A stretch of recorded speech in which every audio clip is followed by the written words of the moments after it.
Hello, mobile satellite blaster in a can wing divers. I wanted to talk a little bit about special weapons, special grenades for the wing diver this time around. In the past, in EDF 4.1, 2. Or 2025, the special grenades I never really used for wing diver because the biggest flaw they had was once you threw them and an enemy flew into the grenade, because usually they'll hover in the air or do something special like that. If an enemy flew into that grenade that was firing or whatever, it would destroy that grenade and you wasted that special grenade, and then it took a long time to recharge it. So it was very situational, and I hardly ever used it in the other game. However, they did fix that in this game, so that's great news. So now when you throw a grenade or one of these special things and an enemy falls into it or runs into it, it will not destroy it and it will keep firing like it's supposed to. So that's good news. And also, this time around, the damage is very substantial. So I'm excited to let you know that actually they are good this time around, and I have been using them in certain situations, especially with the level 76 Tri-Lance, because if you're using this weapon to stay in the air indefinitely, you can be charging these grenades while you're still flying around, and you have enough energy to still stay in the air and still charge the grenade. Because if you look at the third stat on these weapons, or the second stat actually, you'll see the energy consumption for this grenade, so that while it's charging, so this one takes 73 seconds to recharge, and it uses 2,300 energy within that time limit. Some of them are lower, most of them are lower actually, 800 energy, 300 energy. But even with these, the ones that cost a lot of energy while you're flying, while it's recharging, you can still stay in the air with the Tri-Lance and not have to worry too much about energy consumption. But as far as the damage-wise, the damage is very good on these. The ones I use mostly is the level 71, the D10.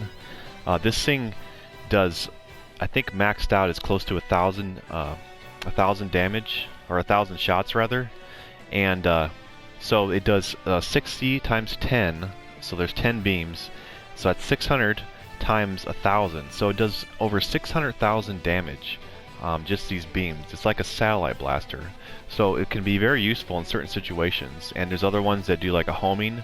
If you remember, I think it was a DLC weapon in 4.1.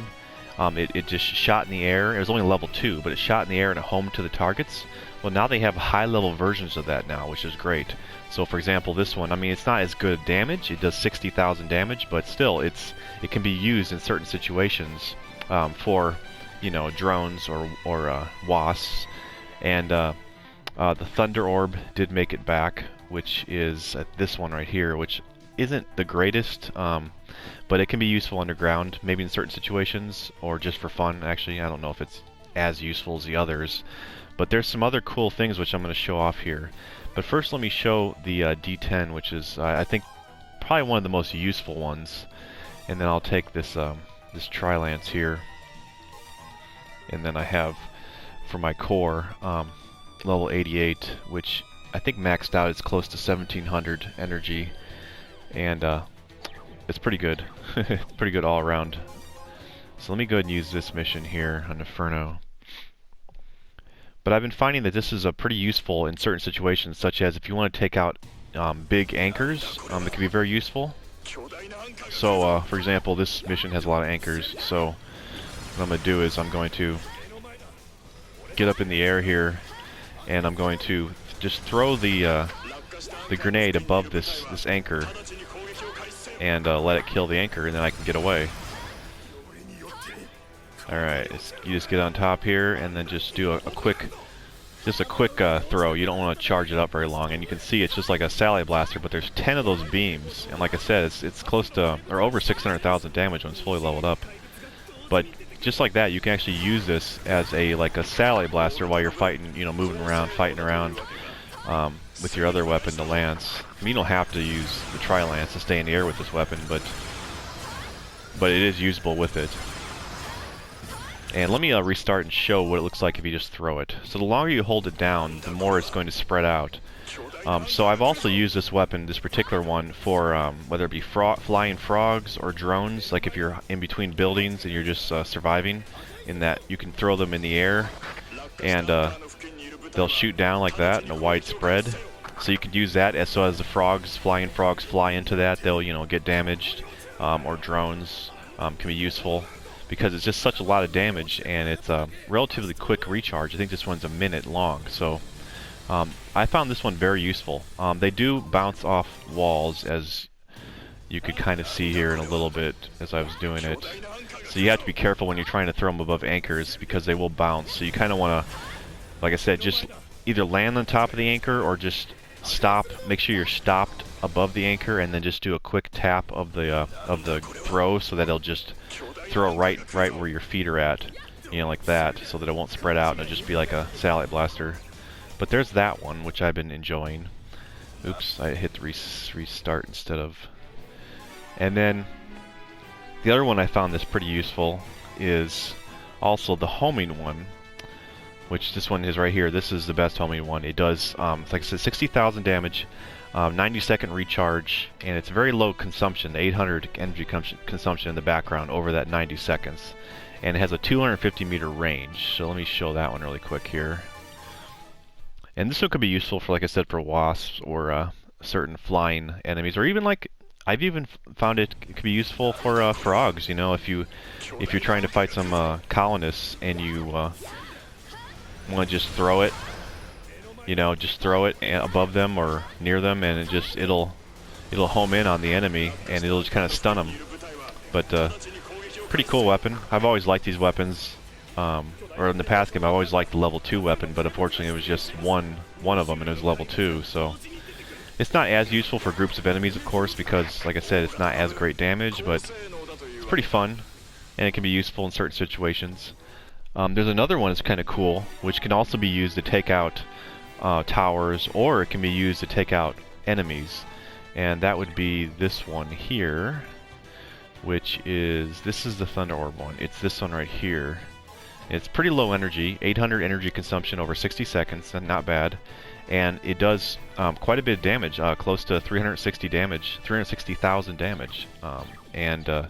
That's pretty substantial on Inferno.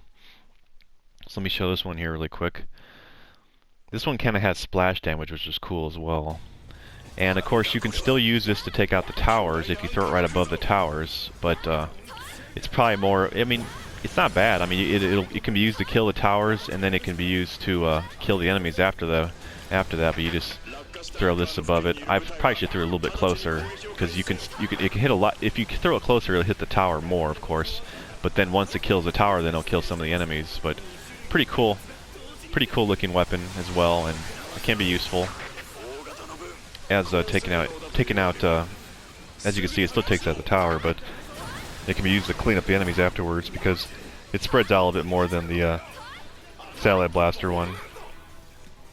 But that one's not too bad either. I mean, obviously these are more situational, I would say, but there is some uses for them at least, and they are fun as well. And there's one more I want to show, which is, let's see, this one. Oh yeah, there's the final one I'll show as well. This one right here is level 63. This one does close to 300,000, or 360,000 damage, close to that. And let's go ahead and start this one. This one is more for anti-air. It's not. I don't know if it's as great. I mean, I've used it sometimes for drone levels. If you're, staying in between buildings and you need to survive, you can throw this up in the air, and it'll shoot straight up in the air.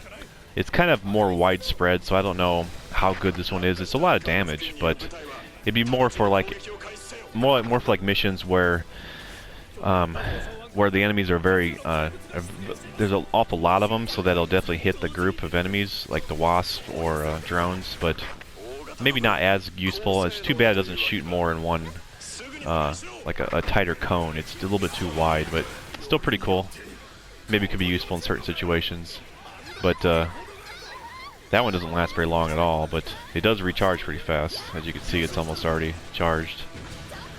But let me show the final one here, which I don't know how I feel about this one. This one isn't terrible, but it's not as great as I was hoping being the final version. But this is, I forgot what it's called, The End or something like that, I think. And it's kind of cool, kind of interesting. It's more for like the ground enemies, if anything. I mean, you can go throw this up close to the tower as well and kill it, but I've also used it to kill frogs that are flying in the air as well. You can kind of use that as well for aerial enemies, but what it does is it throws in like a fan pattern. Let me go ahead and trigger the enemies to start spawning and throw this thing here.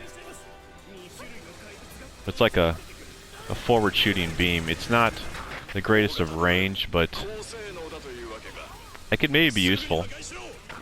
As you can see, if the enemies run into it, it doesn't kill it anymore, which is nice for all of them, so that's good. I'm not sure how useful this one would be, but it's kind of cool. I mean, you can also, like I said, throw it in the air, which I've done before, like the mission where there's a bunch of flying frogs that come down on buildings. You can like hide in between buildings, and you could throw it above yourself, and then use it kind of like as a thing to kill enemies above you as they fly into it. But it's not, I don't know how I feel about this one. It's kind of cool though. The damage isn't the greatest on it, I think. Let me check again in the menu here. Let's see what the damage is on this thing. Let's see. Actually, yeah. So mine isn't leveled up, of course, but it's less damage than the D10, which is strange. So it looks like the best one. Let me take a look really quick what the best one is. The best one is 18 times 10 times 600. So it'd be 1800 times 600. So not terrible damage, but I don't know how much I would use this one. Honestly, I really like the D10, the 10 satellite blaster shots, and then I like the homing one, and then I also like the one that shoots down like in a plasma shot as well. You can also take this, which is kind of fun. Let me take this thing and then this weapon on another mission, which is, let's see, level 47, I think. Yeah, let me actually change weapons to pull these guys a little bit easier. Take a Mirage or something. This thing has 500 meter range, okay. Let's take this. This can also be used on this mission, or these kind of missions, just for a little bit of fun. Because the cosmonauts, one of the weaknesses is if you need to fight them and they don't have rockets, you can pull them and be on top of buildings, and that can go for any class, or be Fencer, Wing Diver, or Air Raider. I guess Ranger could fly up to the top with a helicopter as well, but so I'm just going to go on top of this building here and try and pull these enemies and just stand up here. See if I can get all these guys over here with me. But yeah, this is definitely a tactic you can use to fight these guys if you're having problems with these guys, because they have so much health, you know. See if I can get these other guys behind the building there. This is definitely kind of fun. I need to not stay up in the air too long. Okay. So these guys will just kind of circle around me because they can't reach me, so they'll kind of just stay here. So I think you know it's coming. Alright, come on guys, get over here. I try and get them all on one side, ideally. There we go, yeah, cluster in here. And, oh yeah, here we go. Now, let's have some fun here. Hopefully not get killed in the air. Oh! Okay. And as you can see here, they kind of like the beam. It's kind of like running towards the light. But just for something like this is kind of fun as well. You can kind of use it, and like I said, it's so much damage that it's definitely worth it. It's 600,000 damage on the best one. I need to be careful here on the edge, but as you can see, just killing them pretty good.